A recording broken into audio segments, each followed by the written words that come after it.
pessoal vai começar a entrar, aí ela aparecendo. Aí ela aparecendo, o que eu faço? Você chama ela.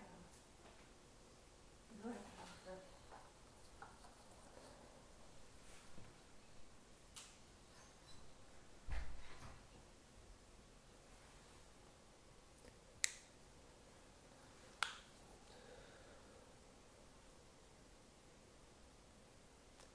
Boa noite. Boa noite, pessoal. Vamos aguardar o pessoal entrar aí. Muito bom vê-los. Boa noite. Pessoal, o pessoal que está entrando agora, por favor, verifica aí se o som tá bom, se a imagem tá boa. Dá um sinalzinho para mim aí, por favor. Para mim dar um feedback se tá boa o seu som e a imagem estão bons, por favor.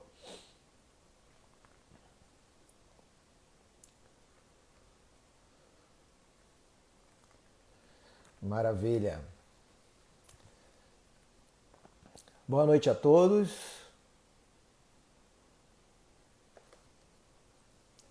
Estamos aguardando um pouquinho aí para o pessoal entrar. Joia. Pessoal, vamos dar início então aqui. Essa live a gente vai falar um pouquinho sobre risco cardiovascular na mulher. Então é um assunto bastante atual, bastante interessante.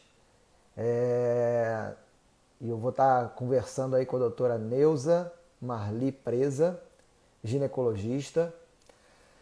Nós também trabalhamos na área de medicina integrativa, medicina da longevidade humana. Doutora Neuza é uma ginecologista aí que é muito parceira, a gente tem muitos clientes em comum, temos uma linha de pensamento muito parecida. E vamos aguardar ela entrar aí que eu já vou convidar ela para a gente dar início aí à nossa live. E aí a gente vai comentar um pouquinho sobre fatores de risco para doenças cardiovasculares. A gente sabe que doenças cardiovasculares, principalmente o infarto agudo do miocárdio, o entupimento das artérias do coração e também o AVC, são as doenças que mais matam nos países ocidentais hoje, né? O infarto é responsável por mais de 1/3 das mortes em mulheres, né? O infarto ele mata 3 vezes mais do que o câncer de mama, né? Então é um assunto bastante importante. A doutora Neuza entrou agora, deixa eu ver se eu consigo chamar ela.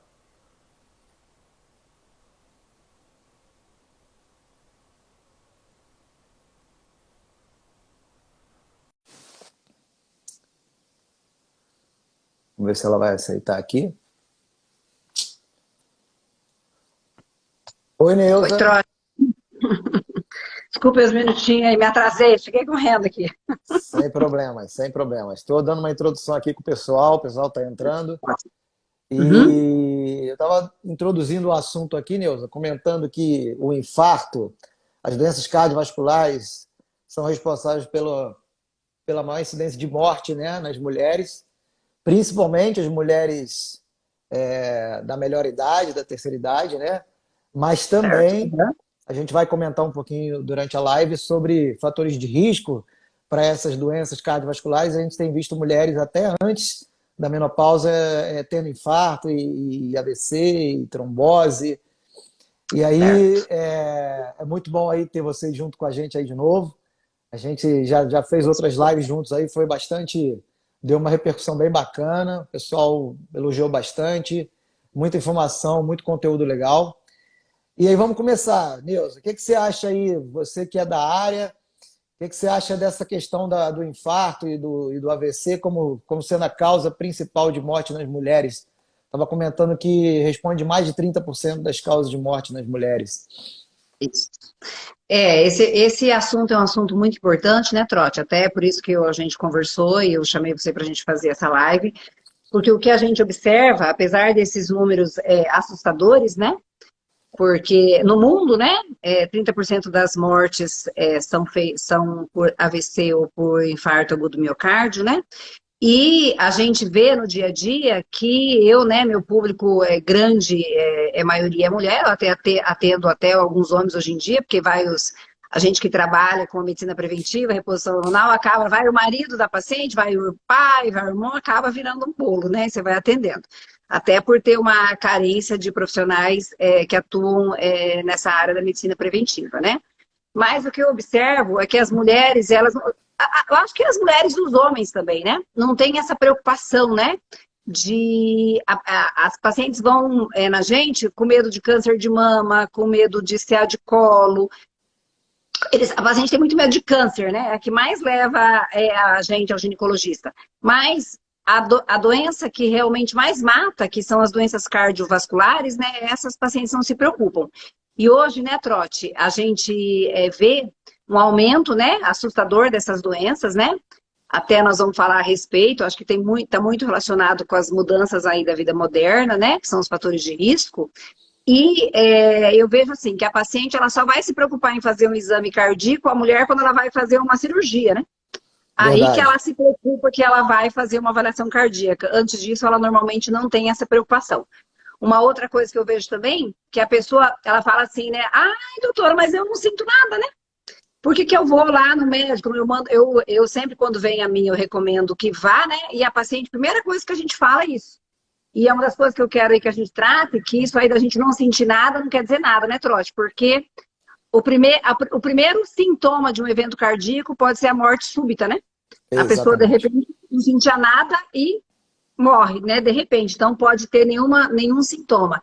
Então, acho um tema de muita importância e eu gostaria que a gente falasse, principalmente, agora, da sua parte, assim, eu fico sempre pensando, quais os fatores, porque a gente vê, né, Trote, que está aumentando muito, como você falou, né? Até em criança hoje em dia, né? Primeiro você tinha infarto, vem aumentando, mas numa idade mais um pouco mais avançada. Hoje a gente está tendo cada vez mais cedo, né? E isso também na mulher, né? E eu gostaria que você até falasse aí pra gente essas questões do fator de risco, porque o que a gente observa no consultório, que a primeira coisa que a pessoa tem preocupação é com o colesterol, né? Acho que é a única, né? Ah, doutora, mas eu não tenho problema de colesterol. Então, se você não tem problema de colesterol, a pessoa acha que ela não tem nenhum risco cardiovascular, né? Então, eu gostaria que a gente falasse sobre os fatores de risco atuais, o que a gente hoje, na medicina preventiva, a gente pode pesquisar, porque às vezes a pessoa não sente nada e acha que está tudo bem, e você vai avaliar a paciente e ela está tudo esculhambada, que nem a gente fala, né? Então vamos conversar um pouquinho sobre isso? Os fatores do risco, o que é mais comuns, a questão aí do colesterol, que eu falo que é um tema, né? Tem gente que fala que vai comer que acha que comer uma picanha já vai ter problema de colesterol, né? Então vamos conversar, que eu acho que o maior mito é esse, né? Verdade. Na atualidade. Então, Neuza, isso aí que você falou é fundamental, né? Que as pessoas às vezes não têm sintomas e muitas vezes não procuram o médico, e aí quando vai procurar já tá cheio de problemas, já avançado, doença avançada. A gente vai comentar aqui que essa doença, o infarto e o AVC, eles não acontecem de um dia para o outro, eles levam tempos, é um processo crônico que vai acontecendo de forma silenciosa a nível arterial, no caso das coronárias, e a nível cerebral, e que em um determinado momento ocorre uma trombose aguda, uma oclusão da artéria, no caso do coração isso é um infarto, no caso do cérebro é um AVC, um derrame. Então, assim, primeira coisa que tem que ficar clara é que a ausência de sintomas não quer dizer que a pessoa está totalmente saudável. Ela precisa fazer um acompanhamento médico, fazer exames laboratoriais. Às vezes ela está tendo alguns sintomas subjetivos que, se você juntar, você consegue identificar problemas que, se você atuar rapidamente, você já consegue prevenir que ela venha a ter um infarto lá na frente. E uma coisa fundamental que a gente já tem que começar a destacar aqui para os nossos clientes, Neuza, é que a responsabilidade maior é de cada um nas suas escolhas com relação a uma alimentação saudável, com relação a manter prática de atividade física regular, controle do estresse, evitar vícios. Por quê? Porque, como a gente, agora entrando aí no assunto dos fatores de risco, a gente sabe que existem os fatores de risco imutáveis e os mutáveis ou modificáveis.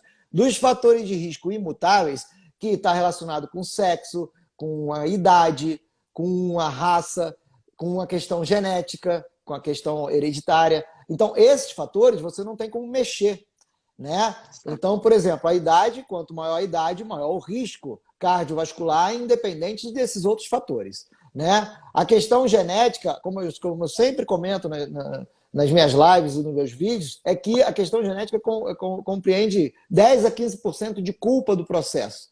Então, eu não posso colocar a culpa numa questão genética, sendo que 85%, 90% do que acontece comigo, com a minha saúde, depende diretamente das minhas escolhas, né? Então, e aí entrando, aí sim, nos fatores de risco modificáveis, a gente vai começar pontuando aqueles fatores tradicionais que todo mundo sabe, mas que muitas vezes negligencia porque não conhece ou porque simplesmente não valoriza, não prioriza os cuidados. Então, por exemplo, a hipertensão arterial é um fator de risco independente para infarto, para AVC, para problema de perda da visão, para problema de insuficiência renal. O diabetes também é um fator de risco independente. Então, esses são assim, os dois piores, vamos botar assim, tanto para o homem quanto para a mulher, né? Aí entrando nos outros fatores, alterações do perfil lipídico, e aí a gente vai conversar um pouco mais à frente sobre a questão do colesterol, mas não é simplesmente um colesterol alto, vai muito além disso. Tem a ver com triglicerídeo alto, no caso da mulher principalmente, o triglicerídeo elevado é um fator de risco para doença coronariana e doença cerebrovascular. O HDL, que é o colesterol bom baixo, então essa relação triglicerídeo alto, HDL baixo é péssima, né? Aí também a questão da resistência à insulina, síndrome metabólica, o hipotireoidismo, o sedentarismo, isso aí é um fator de risco tão simples que a pessoa simplesmente fazer atividade física, ela diminui o risco cardiovascular dela, não só cardiovascular, mas diminui o risco de várias doenças, né? O tabagismo, a mulher que é sedentária e fuma, ela já aumentou muito o risco cardiovascular dela, só por conta desses dois fatores. Né? Aí depois você pode até comentar também o estresse que a gente vive hoje, um mundo muito estressado, umas pessoas muito estressadas, problema de pandemia, agora guerra, problemas pessoais que a pessoa vive, trabalho, família. Então o estresse é um fator de risco também importante, né? E aí a gente vai comentar depois também alterações hormonais, deficiências hormonais, principalmente na questão da menopausa, deficiências nutricionais, deficiência de vitamina D, deficiência de magnésio, que é um mineral essencial que a nossa alimentação não tem. Então, vários fatores contribuem. No caso da mulher jovem, o uso de contraceptivos orais pode aumentar risco de trombose, então, consequentemente, aumentar risco de infarto e embolia pulmonar. Então, tem vários fatores que dependem muito do estilo de vida da pessoa. Quer dizer, se houver uma mudança de estilo de vida, desses hábitos do dia a dia, você consegue reduzir muito o risco cardiovascular. O que tu acha disso aí? Você que convive isso aí no teu consultório. Trote, pelo que a gente estuda, né, e vê os trabalhos, a gente vê que 85% desses fatores que levam, né, a problemas aí de infarto agudo de miocárdio, de AVC, eles poderiam ser evitáveis, né, diante de tudo isso que a gente está falando, né. E hoje também a gente tem aí o problema da obesidade, né? Que cresce de forma assustadora, né? E com o aumento da obesidade, a gente tem um aumento a própria obesidade em si, né? Porque o indivíduo obeso é um indivíduo inflamado, né? Que tem muita citocina inflamatória e que isso é um problema, né? Inflamação que a gente chama de inflamação crônica subclínica. Foi muito falado aí na época da pandemia, né?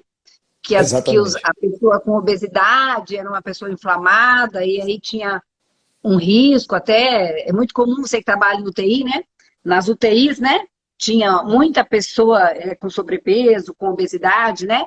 E que isso também, o obeso é considerado uma pessoa inflamada e essa inflamação também vai atingir lá as nossas artérias. E com a obesidade a gente tem um aumento, né, da resistência à insulina, do diabetes, da hipertensão, né, que vai somando os fatores de risco, né? E tudo isso vai piorando a situação, né?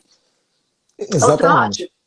E a gente hoje, se a gente falar em termos você falou aí de estilos de vida, né, que eu acho que isso é o primeiro passo, né, porque a pessoa procura o médico, né, procura a gente. e a paciente quer sempre uma solução mágica, né? Eu falo que o paciente, no geral, ele quer que você vá lá, né? E que você dê um remedinho, um remedinho e que resolva todos os problemas dele e que ele faça, e que isso não é uma verdade, na verdade isso é uma ilusão, né? Eu falo que isso é uma ilusão que a indústria farmacêutica vende, né? Então você vai lá, você toma um remédio, né? E pronto, né? E a pessoa, e normalmente o remédio, ele não vai na causa do problema, né? Ele vai tratar ali o sintoma da doença, né? Ele não, e a doença vai continuar ali na pessoa, né? Eu gostaria que você falasse para a gente, dentro desses vários, além do estilo de vida que a gente acabou de falar, eu vou falar depois da importância aí da reposição hormonal na mulher, que eu acho um fator super importante na mulher pós-menopausa. Quando o paciente ele tem muito essa preocupação com o colesterol, né? A primeira coisa que o paciente se preocupa é isso. Mas que outros fatores você, como cardiologista, avalia, assim, que é muito importante a gente avaliar em termos de exames no dia a dia, assim? Quais exames, assim, uns que você acha mais importantes que o paciente ele deve fazer e deve avaliar? Então, olha só, primeiro, quando a mulher me procura no consultório para fazer uma avaliação cardíaca, se é uma mulher jovem ou adulta jovem e não tem comorbidade, não tem nenhum problema de saúde, dificilmente essa mulher vai ter um infarto. Porém, considerando esses fatores que a gente acabou de falar, então, por exemplo, uma mulher que é obesa, vamos fazer imaginar um caso aqui, uma mulher que seja de 32 anos, por exemplo, que seja obesa, sedentária, que seja tabagista e que use anticoncepcional aí já há muitos anos. Essa mulher é uma bomba. Por quê? Porque ela tem vários fatores de risco importantes. Se a gente está falando que ela está obesa, provavelmente ela está com resistência à insulina, possivelmente está com síndrome metabólica, provavelmente está com deficiência hormonal, possivelmente está com hipotireoidismo, então, deficiência nutricional. Então, essa mulher é uma mulher que me preocupa. Agora, quando você pega, por exemplo, uma mulher da mesma idade, que pratica atividade física, está dentro de um peso adequado, que não fuma, que não faz uso de anticoncepcionais, essa mulher dificilmente, salvo essas questões mais raras que a gente comentou, hereditária, essa coisa toda, dificilmente ela vai ter um risco cardíaco aumentado e um risco de ter um infarto. Então, a primeira coisa é isso, a mulher ela tem que buscar sempre essa questão da saúde. E aí depende de cada um. Então, se você está acima do peso, você tem que correr atrás no sentido de emagrecer.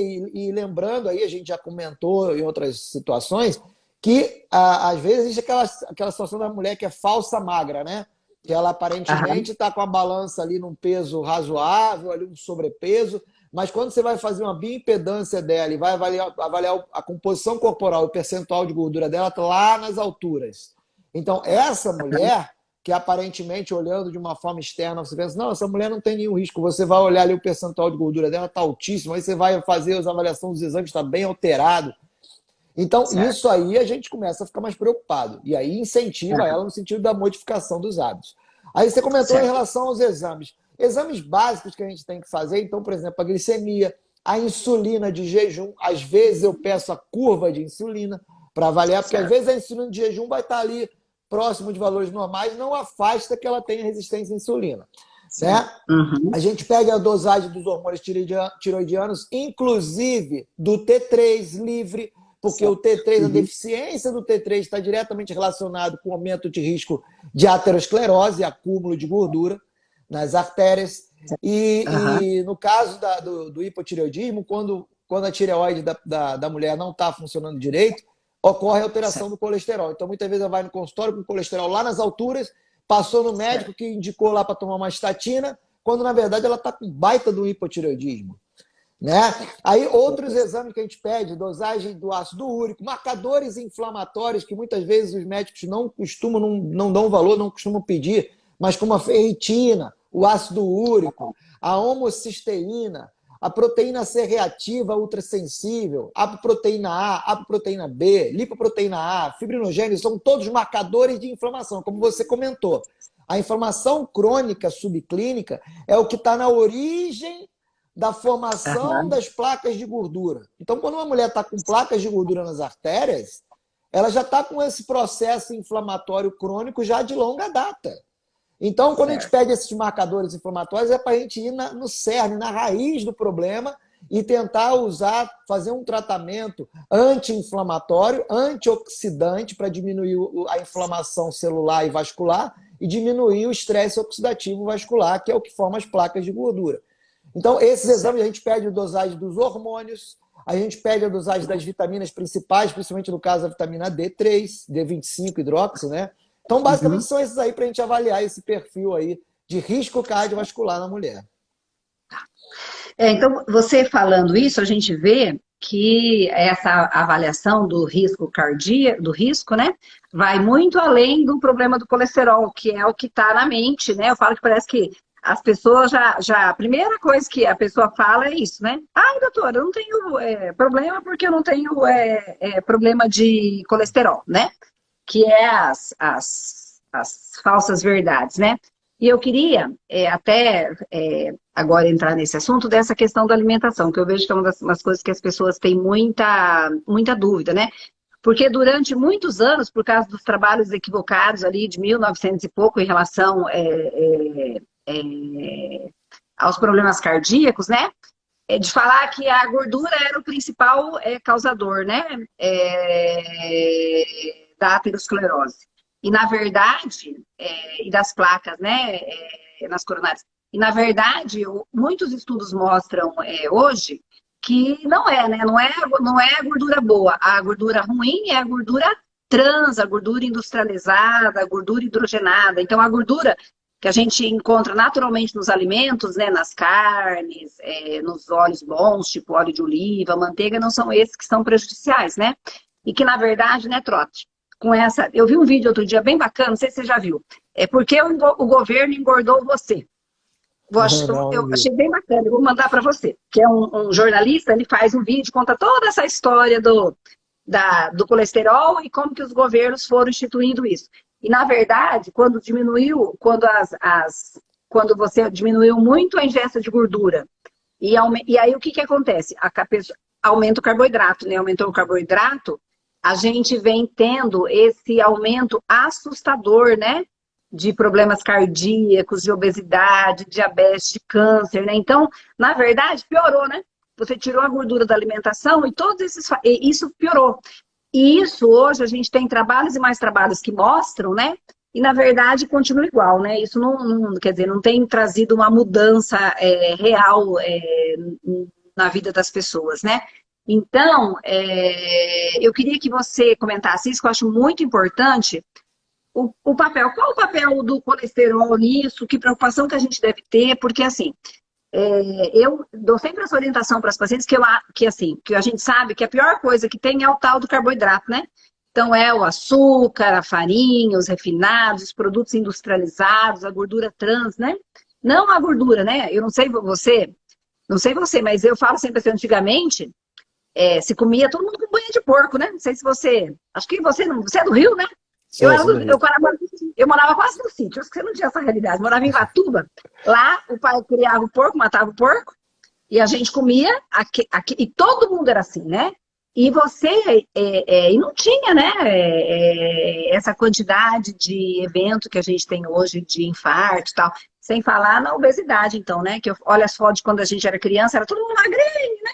As crianças, eu falo que as crianças viam até os ossinhos da barriga, né? Tudo. Hoje é uma verdade muito diferente. Então, qual o papel dessa questão aí para a gente desmistificar? Que eu vejo, eu sempre falo para as pessoas, a preocupação da gente tem que ser o quê? O açúcar, as farinhas, a comida industrializada, né? As gorduras trans. Não a gordura que está ali numa carne, a gordura, né? Daí falei aqui da picanha, né? A gordurinha lá da carninha do porco. Não é esse o nosso problema, né? Fala um pouquinho para a gente essa questão aí, que eu acho que é importante para a gente desmistificar esse assunto. É exatamente isso que você falou. Há alguns anos atrás, algumas décadas atrás, antes de 1950, 1960, a incidência de infarto, AVC, câncer, diabetes, obesidade era muito menor, muito menor. E aí teve esse estudo aí, que se eu não me engano foi na década de 50, por aí, em que eles fizeram uma investigação de uma pessoa que tinha tido infarto e eles foram lá na artéria e eles, através do microscópio, eles identificaram lá na placa de gordura que tinha colesterol. E aí eles atribuíram que a culpa era do colesterol. Só que isso aí foi um erro tão grande que isso aí veio essas décadas todas com esse erro, com esse engano. Porque aí eles entendem o seguinte, quanto menos colesterol, menos placa de gordura. Se fosse tão simples, tão simplório assim, quem dera que fosse assim. Então começaram a fazer o que você falou, tirar a gordura da alimentação e colocar o que no lugar?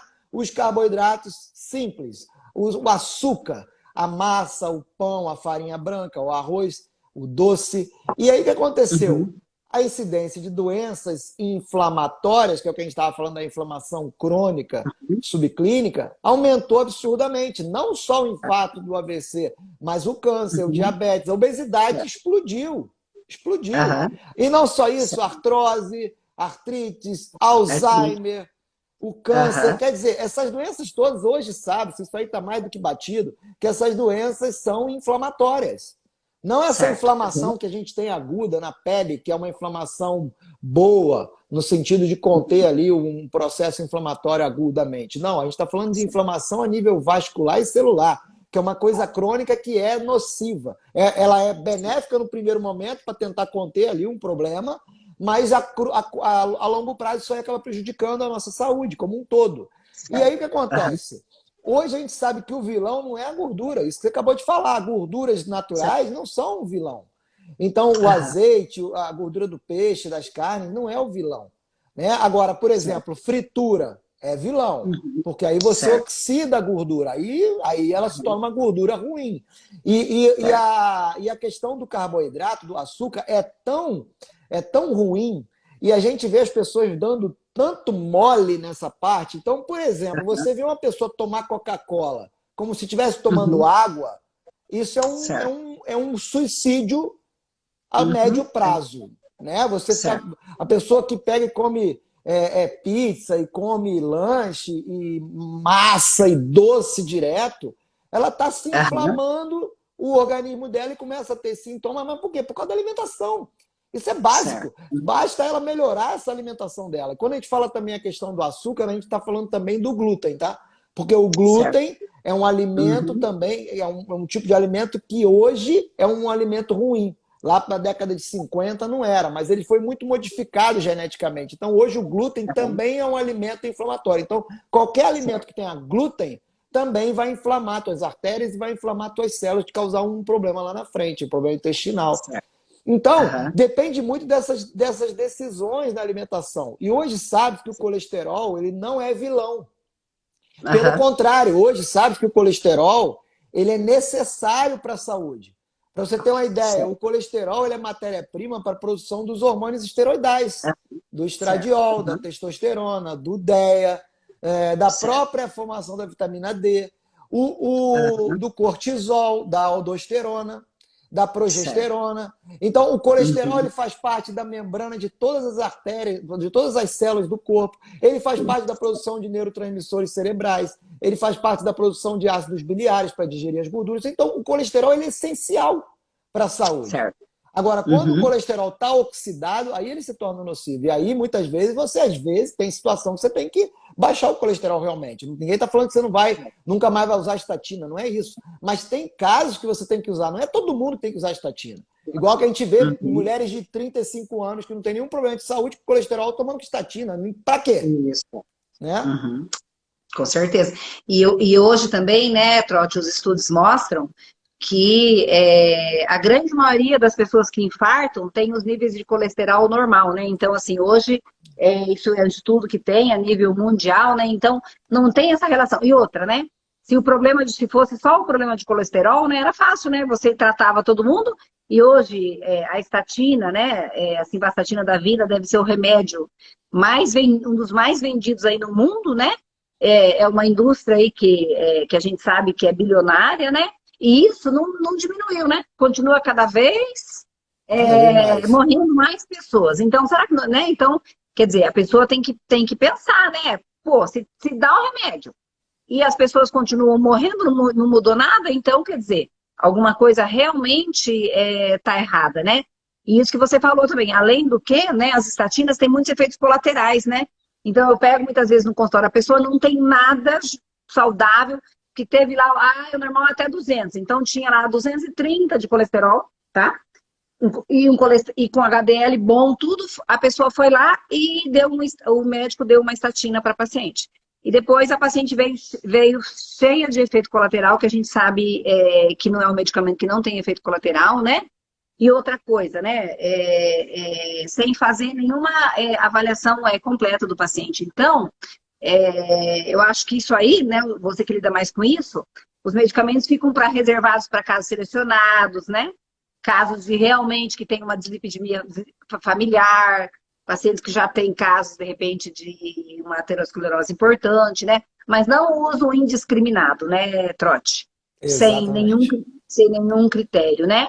E talvez eu acho que a coisa mais importante da gente falar é que se a pessoa, eu sempre fala, olha, se você está tendo um problema, vamos ver a causa do problema, né? Vamos tentar achar a causa e tentar resolver a causa do problema. Depois, né?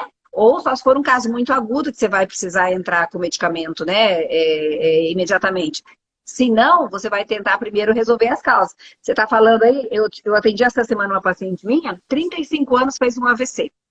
Nossa. Moça jovem, bonita, hipertensa, não, sabe, aquelas pacientes desregradas, assim, que você orienta, fala e a paciente não segue, ela fez um AVC, tá paralisada. Então, você imagina, uma paciente de 35 anos, com um filho pequeno, né? Então, é um caso grave, que dificilmente vai ter uma resolutividade, quer dizer, a pessoa selou a vida dela por uma negligência, entendeu? Porque era uma pessoa que tinha acesso, tinha conhecimento, tinha acesso, mas negligenciava, não cuidava, e aí a gente tem esses eventos que depois que acontece, né, Trote? Aí você não tem mais o que fazer, você vai ali remediar, porque a pessoa já ficou com dano ali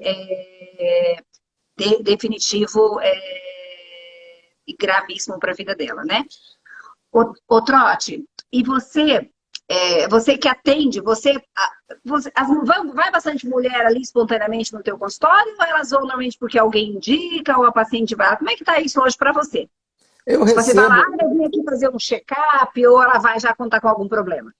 eu recebo mulheres, às vezes, que vêm com indicações de colegas de outras especialidades, porque está com colesterol alto, e aí a gente tem que, como eu te falei, a gente tem que investigar o que está por trás desse colesterol alto, não é simplesmente passar remédio para o colesterol.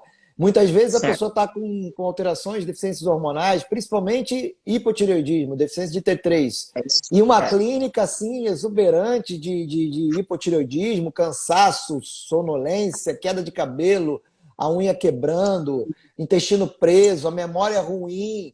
E aí você vê que essa pessoa já passou em um monte de médico. E ansiedade, ou então desânimo, depressão, cansaço ao acordar. Então você vê, às vezes, retenção de líquido. E você vê que essa pessoa já passou em um monte de colegas e ninguém detectou o hipotireoidismo, mas o colesterol está alto. Então vamos dar estatina para essa menina. Né? E aí, ou seja, não resolve o problema da pessoa. Aí você tem que investigar mais a fundo, fazer um acompanhamento, avaliar a temperatura matinal, avaliar os exames laboratoriais, os anticorpos antitireoidianos. Então, tem várias coisas que a gente vai investigar. E no caso também, alterações, no caso da mulher, depois que a gente vai comentar, mulher pós-menopausa, muitas vezes está com colesterol alto por causa da deficiência hormonal, porque está com deficiência de estradiol. A gente vai comentar sobre isso também.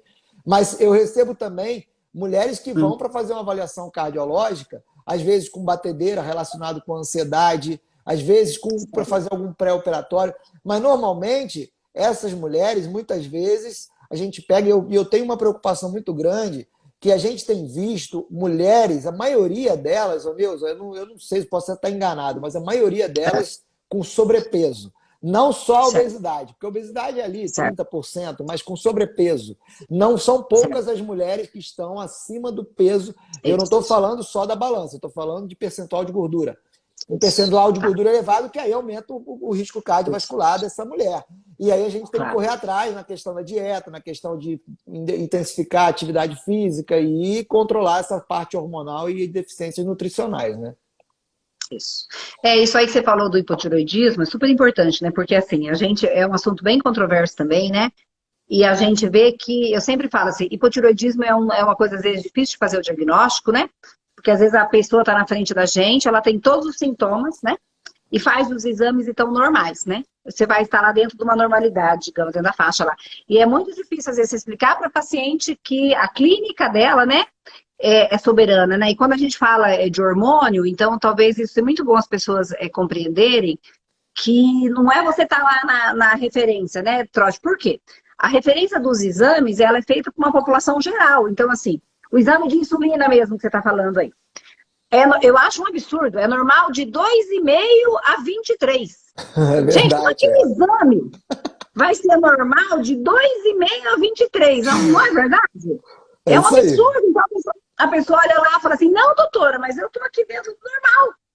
E eu falo, olha, né? Não sei você, eu trabalho sempre com a insulina. Eu falo, a insulina tem que ficar sempre abaixo de 6, né? É um número que eu sempre trabalho.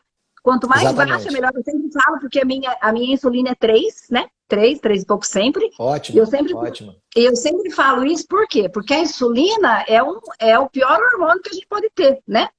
E a tireoide é a mesma coisa, né? Então, o normal lá, vamos pôr, é de 1 a quase 5. Quer dizer, gente, é muito, né?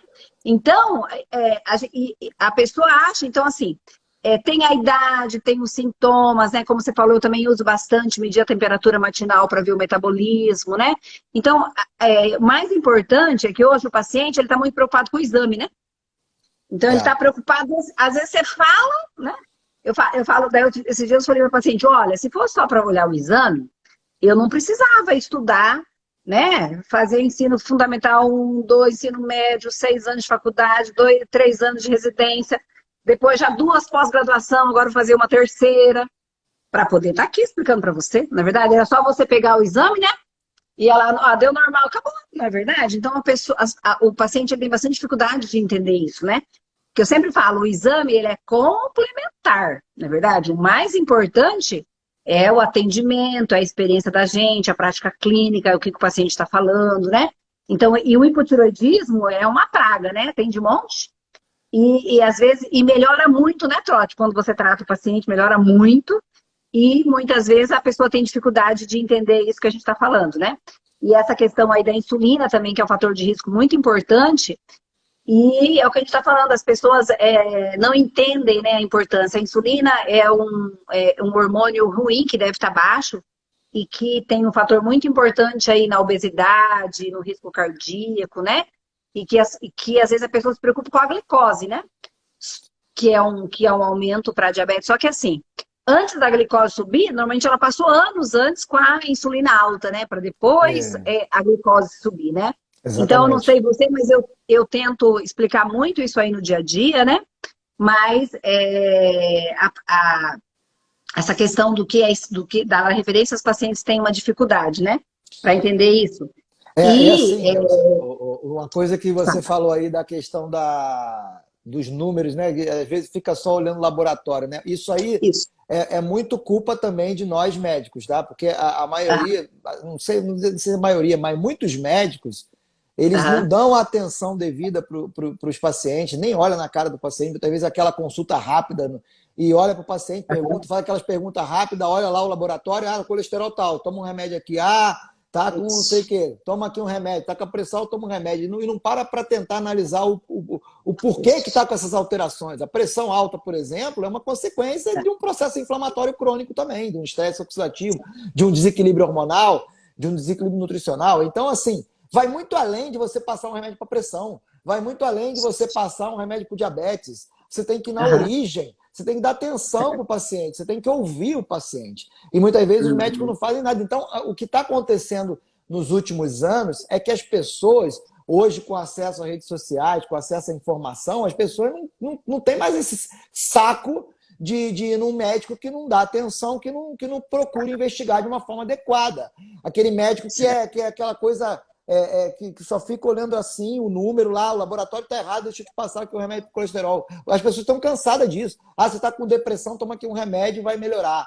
E aí você vê, às vezes, o mais grave ainda é você ver um médico, por exemplo, falando para o paciente emagrecer quando ele está obeso. Ou mandando um Ah, paciente parar de isso é fumar e ele verdade. fuma. Porra, Uhum. mandando o paciente fazer exercício se ele não faz? Como é que pode isso? A gente tem que ser um modelo para os nossos pacientes. Então, é um absurdo, é uma incoerência. É uma incoerência que não tem tamanho, mas só que as pessoas hoje não aceitam mais isso. As pessoas hoje não querem mais esse tipo de médico. As pessoas querem, e isso eu estou falando inclusive para os médicos mesmo, para que a gente tem que se atualizar, a gente tem que buscar informação, a gente tem que buscar essa medicina mais moderna, não é ficar naquela coisa tradicional, arcaica de ficar só passando remédio, procurando doença e passando remédio. A gente tem que ir além, né? E isso falta muito hoje em dia. E é muito legal isso que você falou, buscando informação, fazendo pós-graduação. É isso que a gente tem que fazer, continuar estudando. A gente não vai parar nunca de estudar. Que quem para morre, né? Então você tem que estar sempre, assim, você tem que estar sempre, e parou de evoluir, você morreu. Então tem que estar sempre evoluindo. Exatamente. A medicina ela é muito dinâmica, ela tem muita Muda coisa muito, nova né? o tempo todo, né? Com certeza. O trote, e também, eu não sei se você observa, hoje a gente está falando do estresse, né? Essa questão, a interferência, e eu vejo também essa questão do sono, né? Que como hoje as pessoas, né, assim, todo mundo, né? A gente tem muita coisa para fazer, hoje o computador, a internet não para, né? Então, 24 horas, então assim, as pessoas, hoje mesmo, eu atendi várias pacientes, as pacientes assim, pacientes com vários, mas dormem tipo uma e meia, 1 hora, 1h30 da manhã, acorda às 7 horas da manhã. Eu falei, bom, a primeira coisa que a gente tem que fazer, na verdade, é você cuidar do sono. Por quê? Isso é um fator que as pessoas, né, não cuidam, né? E se a pessoa já não tem o sono adequado, já é o motivo, né, Trote? É fator de risco para todas as doenças. E a gente falando de sono, super importante, a gente tem um hormônio chamado melatonina, né? Que é produzido na glândula pineal, que a gente chama de o hormônio mãe, responsável pelo ciclo circadiano, que hoje vem sendo muito estudado. E para que a gente tenha uma produção adequada, a gente tem que dormir, né? No máximo aí até umas 11 horas da noite. Por quê? Normalmente no sono profundo que a gente tem uma boa produção de melatonina. E a gente, tanto que você deve ser que nem eu, a gente acaba... a pessoa não consegue dormir, a gente vai tentar usar alguns suplementos, né? Para tentar ajudar. Ensinar a higiene do sono, usar às vezes até a própria melatonina mesmo, por um fator muito importante, porque eu acho que já começa aí. Uma outra coisa que eu que atendo mulher ainda, né? Você já viu cortar das mulheres, né? Tem umas lá que eu não sei como é que consegue. Trabalha, né, o dia inteiro, aí chega em casa, né, tem que fazer comida, cuidar de casa, cuidar de criança, né? Quer dizer, é uma loucura, né? Porque a mulher, né, no mundo moderno, hoje atualmente, está sendo sobrecarregada, né, Trote? Porque ela acabou assumindo uma função masculina, né? Só que, infelizmente, vou aproveitar aqui o momento, né, para falar para a mulherada, infelizmente, você não tem a contraposição do homem, né, de ajudar, e a mulher acabou sendo sobrecarregada. E o estresse é um fator também, né? Porque o estresse também aumenta muito, né? Eu sempre falo para as pacientes, o estresse mata, não é verdade? Tanto o estresse agudo, né? Você pode ter um evento agudo, como o estresse crônico também, né? E aí a gente falando da importância de um outro hormônio aí, o cortisol, que eu sei que avalia, você também avalia, né? Porque o cortisol, a pessoa que sofre um estresse crônico, o cortisol acaba ficando muito baixo, que também é ruim, né? Para a saúde.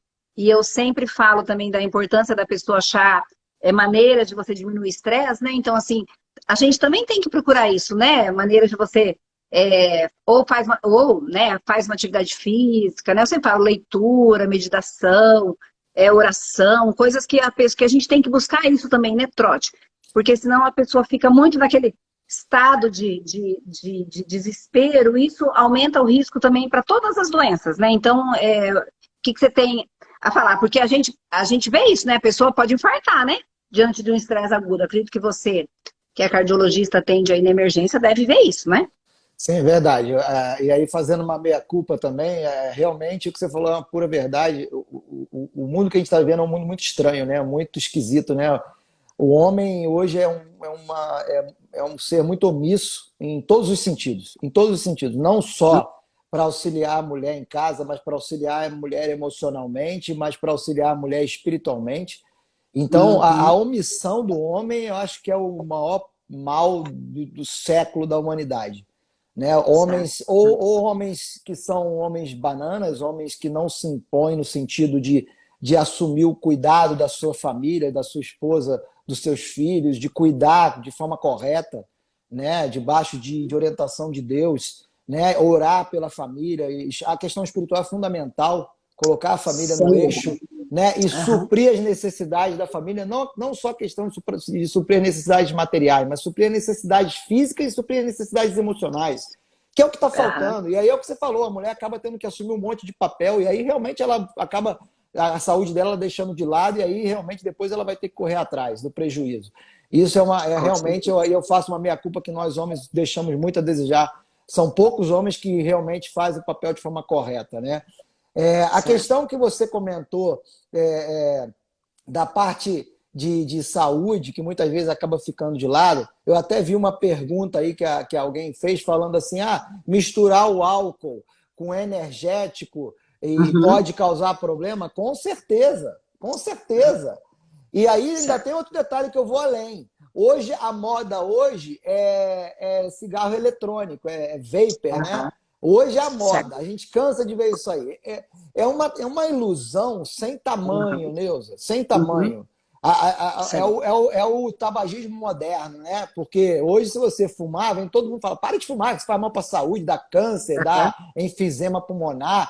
Aí a pessoa fica até meio acanhada de fumar. Mas agora o vapor não, o vapor é uma coisa da moda, eu tô na moda, eu uso vapor. Então você usa vapor de cor diferente, de sabor diferente, cheiro diferente, moderninho, não sei o quê. Então, assim, as pessoas... Aí você vê que também a gente vacila muito, né? A gente, que eu falo, o ser humano, né?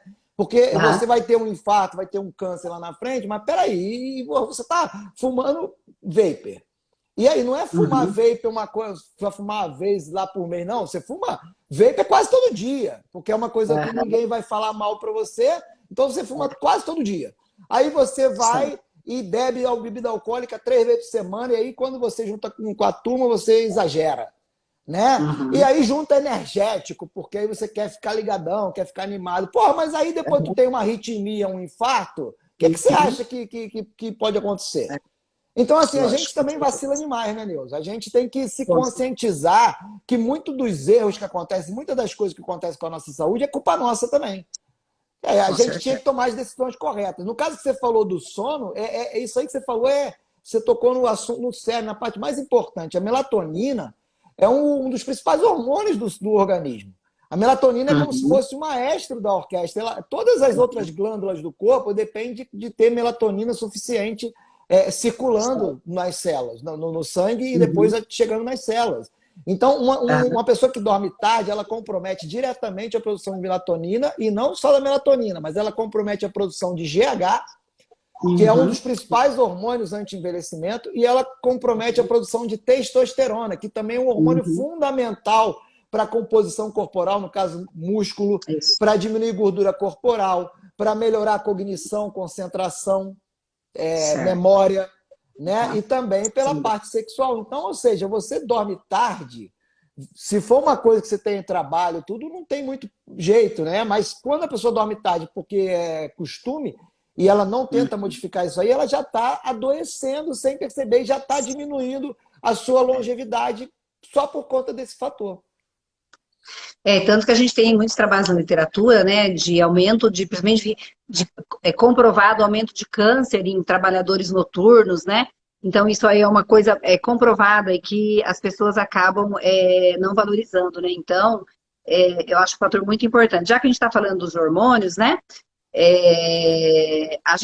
Cuidado com as crianças, né? Hoje em dia, né, Trotti? Eu vejo às vezes falar que deixam criança passar a noite inteira jogando, né?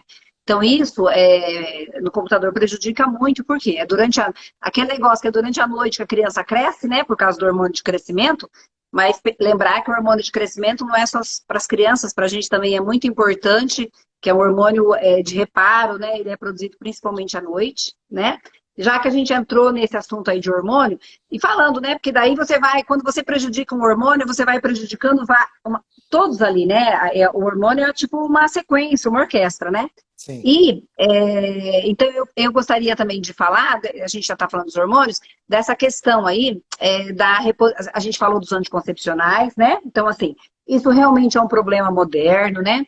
Eu sempre falo com as pacientes assim, tudo na vida você tem que pôr risco-benefício, não é verdade? Então, assim, porque as pacientes, hoje em dia, a gente recebe muito, né? Então, assim, O anticoncepcional, eu recebo muita pergunta em relação a isso. Eu acho assim, o anticoncepcional, no geral, o anticoncepcional oral, injetável, vamos por todos assim, né? Os hormonais. Eu acho que o anticoncepcional é um ganho na vida da mulher, por quê, né? Foi mais ou menos em 1960, a partir que entrou o anticoncepcional, você pôde planejar os filhos. Então, assim, tem muitos ganhos, tá? Mas é um remédio, é uma droga também, vai ter os efeitos colaterais. Então, eu sempre falo assim, ó, vamos por risco-benefício, tá? Para você fazer uso de anticoncepcional, né, você tem que ser a paciente ideal. Então, qual que é a paciente ideal? Paciente que não é obesa, a paciente que não fuma, a paciente que faz atividade física, que tem uma saúde adequada. Então, assim, a gente acompanha, né, essa paciente, ela pode usar, que os riscos delas vão ser mínimos. Não quer dizer que não vai ter, mas vai ser minimizado. Por quê? Porque a gente está aí fazendo para evitar uma gravidez. Agora, que nem você falou, você pega, outro dia eu peguei uma paciente obesa, diabética, hipertensa usando anticoncepcional, paciente jovem, 30 anos. Eu falei, olha, isso aí é um veneno para você. Eu falei, você não pode usar. Eu falei, vamos colocar um DIU, vamos tirar, porque não pode. Então, assim, sempre tem que individualizar. Porque eu sempre falo, né, Trote? Nem muito. Você tem que ter sempre um meio termo, lógico. Às vezes a gente atende bastante mulher, às vezes a menstruação para mulher é tipo uma doença. Passa mal, tem hemorragia, tem dor, né? Aquela paciente vai precisar, né, assim, de um método hormonal. Por quê? Porque isso vai melhorar a qualidade de vida dela. E se ela tiver algum fator de risco, aí muitas vezes a gente vai usar algumas vitaminas, tal, para diminuir esse fator, né? Então, assim, sempre o bom senso, né? Eu acho que esse é o principal fator, né? Por quê? Porque o anticoncepcional, na verdade, ele tem um aumento de risco de tromboembolismo, o tipo de hormônio que tem no anticoncepcional, por ser um hormônio sintético.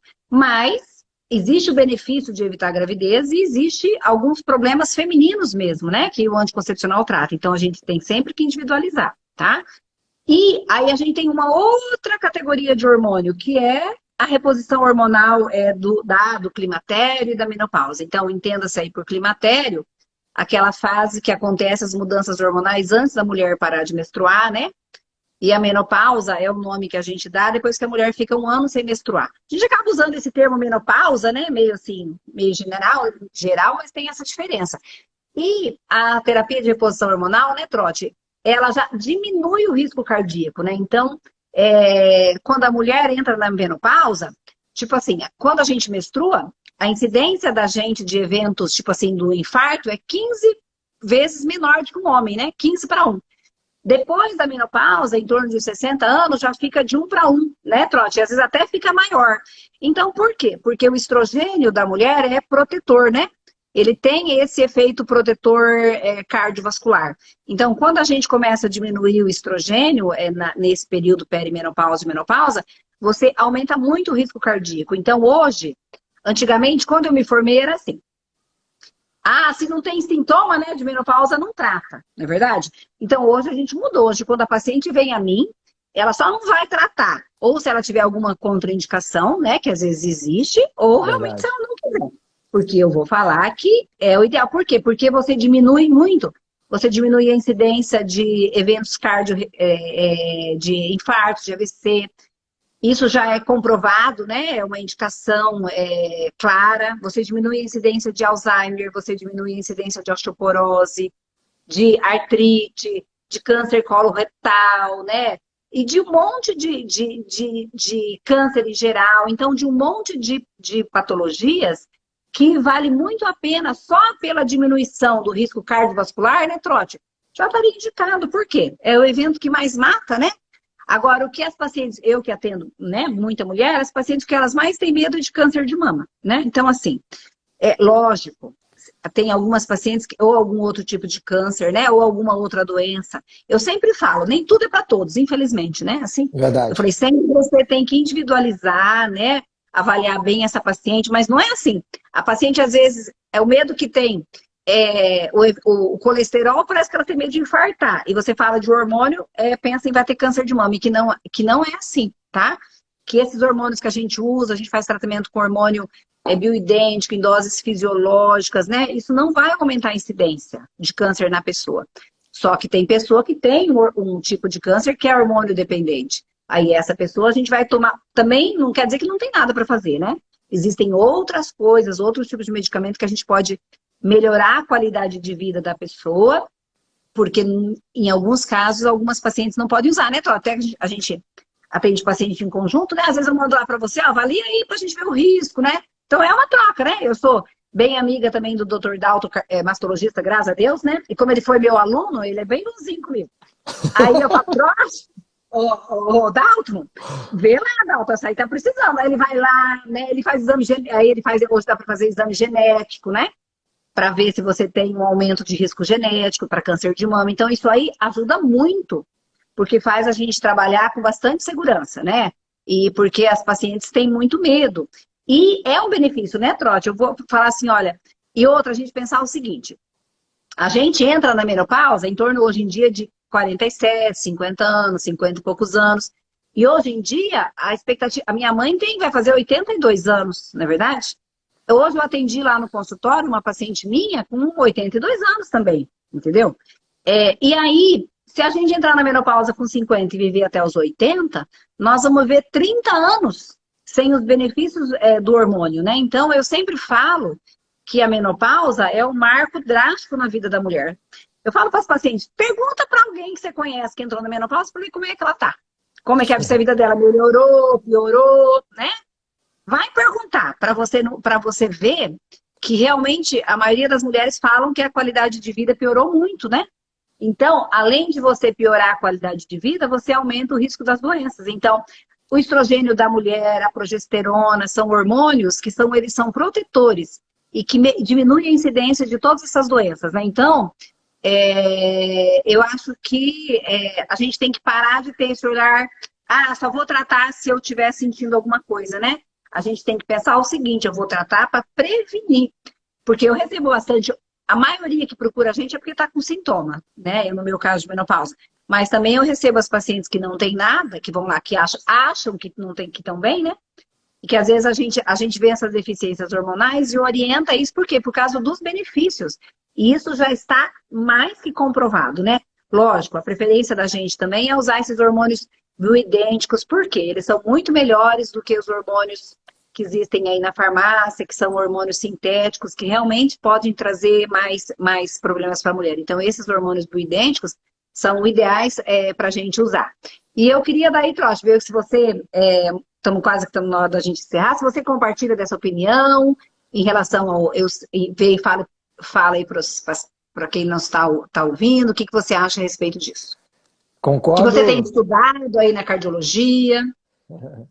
Eu concordo 100% com o que você falou. E assim, isso a gente vê na prática, né? A gente sabe, as pessoas que fazem modulação hormonal e reposição hormonal, no teu caso, como você falou aí na menopausa, é escancarada a diferença de qualidade de vida, escancarada, né? É lógico que isso aí, gente, nós estamos falando de uma terapia de longo prazo. Não adianta a mulher achar que ela vai usar 2 meses, 3 meses, depois vai parar que vai ter resultado. Esquece.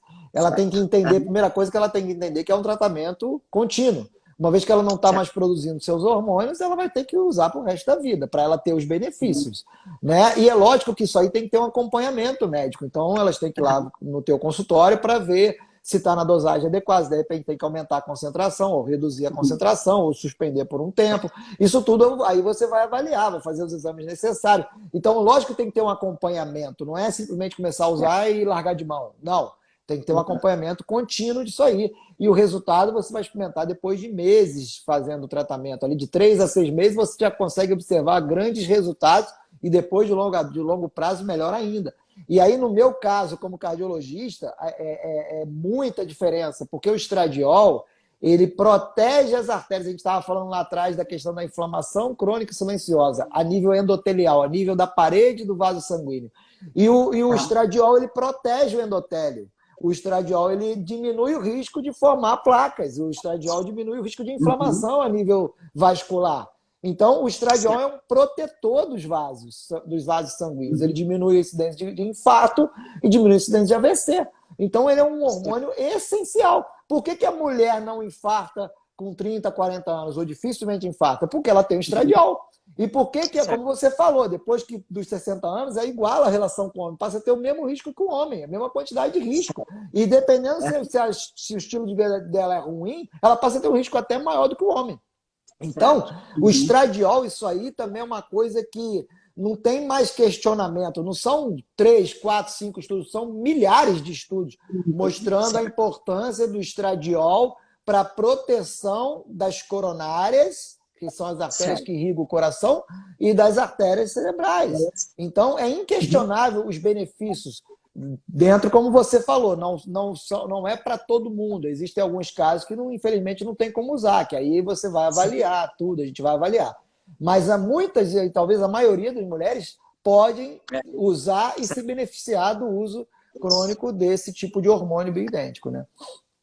E principalmente, né, Trote, se a gente começar, que quanto mais cedo a gente começa, a gente diminui a incidência das doenças. Então, a saúde vai estar melhor e aí você vai ter condições que quanto mais a pessoa retarda, às vezes ela tem risco de ter mais problemas, né?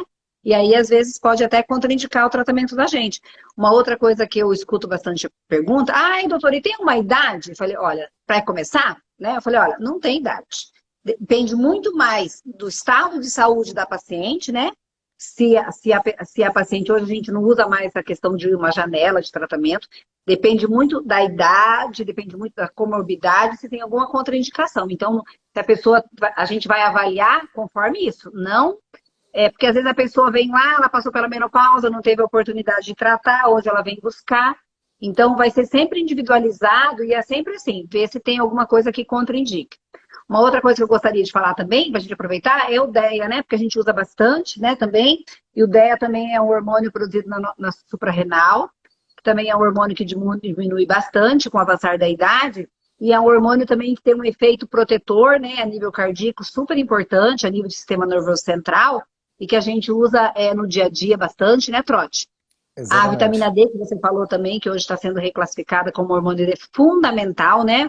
A gente, todo mundo hoje em dia que a gente mede com esse negócio da pandemia, todo mundo ficou dentro de casa, ninguém toma sol, então todo mundo tem um hormônio, uma vitamina D baixa, né? Então também é um hormônio super importante, né? Da gente nessa saúde, né? Saúde geral e a saúde cardiovascular. Trote, ó, eu acho que nós estamos aqui com 8h34, acho que a gente falou bastante. Não sei se você quer comentar mais alguma coisa. Deixa eu aproveitar a oportunidade e te perguntar, que eu acho que pode ser a dúvida aí do pessoal que está assistindo. E os benefícios podendo falar rapidinho, que realmente a gente já está no final, mas os benefícios da testosterona para a mulher, não especificamente para a saúde cardiovascular, mas para a saúde mental e para a saúde sexual, para a saúde da mulher, o uso da testosterona. Você tem lidado muito com isso? É uma coisa mais também moderna, né? O que você acha? Isso, sim. A gente, a testosterona foi entrando nos últimos anos, não é uma coisa de muito tempo que a gente começou a usar a reposição da testosterona. Eu fiz agora um trabalho, eu fiz um TCC lá na residência, de final de residência, nós levantamos os trabalhos dos últimos 5 anos, que tinha na literatura de uso de testosterona na mulher, e todos os trabalhos mostram os benefícios e a gente vê isso na prática. Então, a testosterona é um hormônio que melhora muito a parte sexual. A gente que eu sempre usei reposição hormonal, eu sempre fui fã mesmo antes, quando a gente usava os sintéticos, eu sempre usei. Depois mudei para os bioidênticos. E a testosterona, além da parte sexual que melhora muito, que com a terapia normal, sem a testosterona, não tem a mesma resposta, tá? A testosterona, a gente tem uma melhora muito importante da parte cognitiva, tá? Da sensação de bem-estar, o aumento de massa muscular, você consegue melhorar mais esse perfil, né? De você manter. Porque, gente, a mulher na menopausa, ela realmente tem uma tendência. Só de você entrar na menopausa, você tem mais facilidade de você engordar. Então, já uma coisa que as pessoas falam, doutora, a reposição hormonal engorda? Eu falei, bem ao contrário. A reposição hormonal vai melhorar o metabolismo, que é um outro tabu, né? Vai melhorar o metabolismo e vai fazer com que a gente mantenha a composição corporal mais adequada. Mais músculo, melhora a qualidade da musculatura, melhora a parte óssea e diminui a gordura. E a testosterona, importantíssimo, Trote, eu uso, tem um resultado super bom, dá muita diferença. E também a testosterona também é muito estudada no músculo cardíaco, né? Porque diz que os músculos onde a gente tem maior receptor é na parte cardíaca, até é super importante no homem, né? Mas também na mulher, tá? Então, eu acho que no geral eu sou super favorável e eu normalmente associo sim ao tratamento, porque eu acho que dá muita diferença. Uma outra coisa que as pessoas têm medo, fala assim, as pessoas associam o uso da testosterona àquelas mulheres, né, desse tamanho, né, barbuda.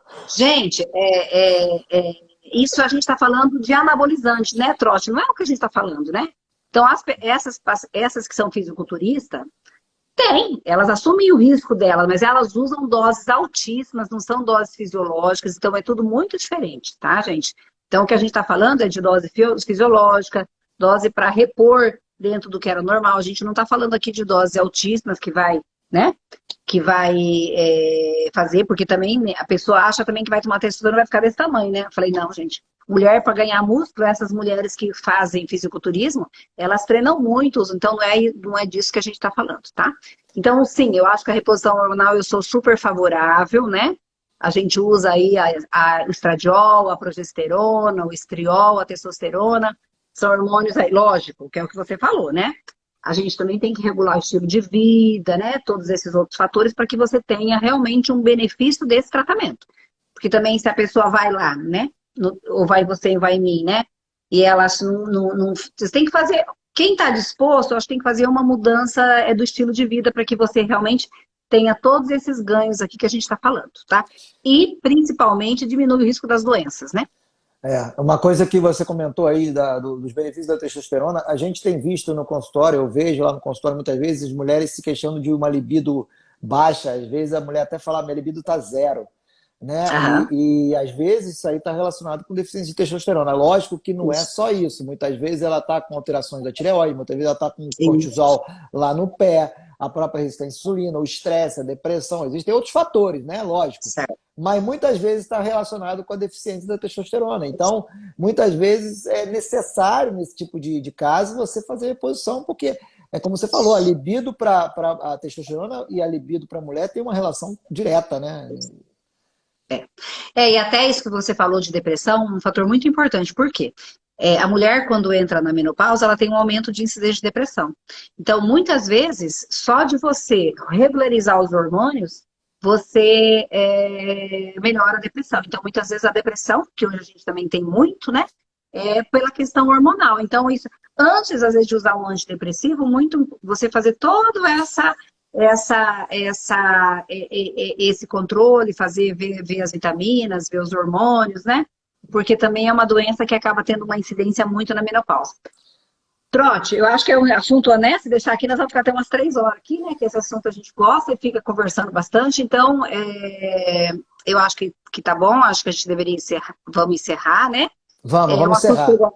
É um assunto que eu gosto bastante. E eu acho que a prevenção é uma das coisas que eu amo, eu acho que isso aí é apaixonante, né?